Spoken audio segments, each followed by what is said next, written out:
A major obstacle to self-knowledge, and in turn to a flourishing life, is the tendency of one part of our minds to lie to the other. We lie for what might initially seem like a very understandable reason, because we want to avoid pain. But in so doing, we hugely damage our chances of happiness. There are 4 things we particularly like to lie to ourselves about. We lie about all the problematic aspects it would take so much effort to alter: our jobs, our relationships, our friendships, our health, our habits and ideas. We lie because we need to think well of ourselves and are devoted to imagining that we are essentially normal, without peculiar loves, hates and deviant thoughts. We lie because we don't want to feel so inadequate, and yet because we lack so many good things. We lie because we're furious with certain people we're supposed to love, and we lie because what we're furious about feels so minor and pathetically petty for a grown-up to care about. Given how risky the truth about us can feel, we've had to learn to be masters of deception. Our techniques are wide-ranging, devilish, and often hugely imaginative.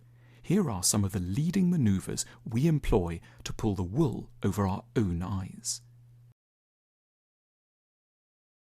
We identify something that can powerfully keep our thoughts away from troubling inner confrontations. Online pornography is a favourite, the news another, alcohol a third, work a fourth. We don't so much like these elements in and of themselves. We like them for their ability to keep us away from what we fear. A sadness we haven't been able to admit to is often covered up with exaggerated doses of manic cheeriness. We aren't happy so much as incapable of allowing ourselves to feel even the slightest sadness, in case we were to be overwhelmed by our buried grief. We develop a brittle, insistent tendency to say that all is very well. "This is lovely, isn't it?" we might press, leaving no room for any ideas to the contrary. Denied anger with a particular person or situation often seeps out into a generalized irritability. So successful is the lie, we don't really know what's up. We just keep losing our tempers. Someone's moved the TV remote, there aren't any eggs in the fridge, the electricity bill is slightly higher than we expected. Anything can set us off. Our brains are so filled with how frustrating and annoying things are, we've cleverly left no space at all for focusing on the true and very sad issue. We tell ourselves that we simply don't care about something, love or politics, career success or intellectual life, that beautiful student or the house we can't afford, and we are very emphatic about our lack of interest and complete disdain. We go to great lengths to make it very clear to others and ourselves how absolutely unconcerned we are. We grow censorious and deeply disapproving of certain kinds of behaviour and people.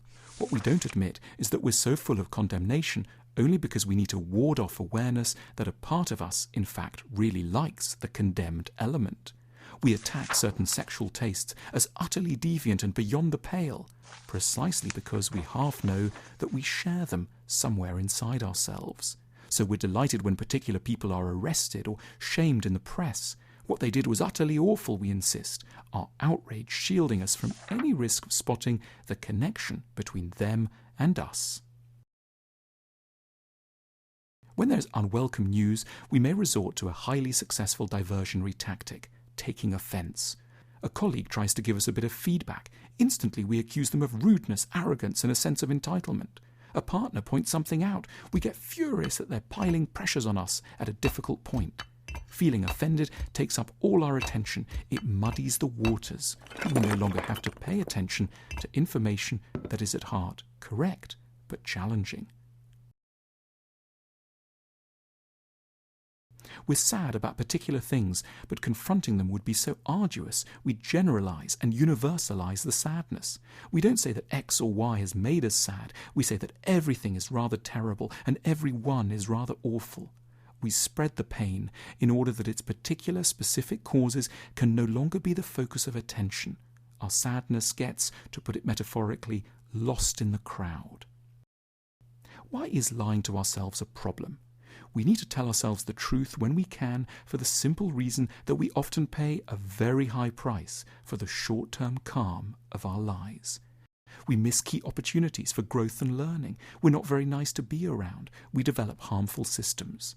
And not least, the truth will out. When we don't let it emerge, it has a tendency to reveal itself through involuntary, often physical symptoms. We become insomniac or impotent, an eyelid starts twitching, we acquire a stutter, we scream in our sleep, we lose energy, we fall into depression.